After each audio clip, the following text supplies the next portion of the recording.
RCF vous présente son calendrier de l'Avent sonore, Aventure de Noël.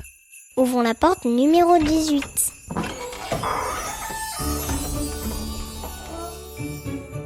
Souvenir de Noël de Rachel.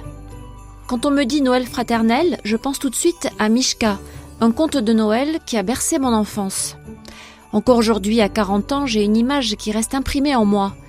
Mishka, c'est l'histoire d'un petit ours en peluche qui s'enfuit de sa maison. Il était le jouet d'une petite fille méchante. Il s'échappe et il savoure enfin sa liberté. Quand j'étais enfant, je l'écoutais en cassette audio. J'entendais la voix des oies qui disait « C'est le soir de Noël, c'est ce soir que chacun doit faire une bonne action ». Et je les imaginais perchés, grands oiseaux majestueux, sur une branche de sapin tout là-haut, au plus près de la cime des arbres. Et j'imaginais aussi cet ours en peluche, tout petit dans la neige, qui tendait l'oreille. Il sentait au fond de lui qu'il pouvait faire plaisir à un petit garçon pauvre, que c'était en son pouvoir. Je l'imaginais marchant vaillamment dans la neige pour devenir lui-même le cadeau d'un enfant. À ce moment-là de l'histoire, mon cœur de petite fille se serrait et j'étais vraiment émue. Je me souviens que dans le livre, on le voyait assis dans le soulier du petit garçon, attendant sagement seul dans la nuit, au pied du lit où dormait l'enfant.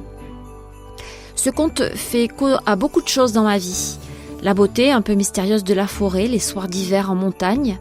Il y avait aussi le rituel des souliers qu'on met devant la cheminée le soir de Noël avant d'aller dormir. Et surtout cette générosité totale, ce don de soi qui paraît si simple.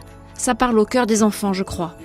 À l'âge adulte, on est plus raisonnable, mais quand on a été bercé par ce conte, en fait on n'oublie pas cette petite étincelle, l'idée que la générosité et la fraternité, au fond, c'est toujours possible. Pour retrouver de nouveaux témoignages de Noël fraternel, rendez-vous dès à présent sur rcf.fr, sur l'application RCF et les principales plateformes de podcast.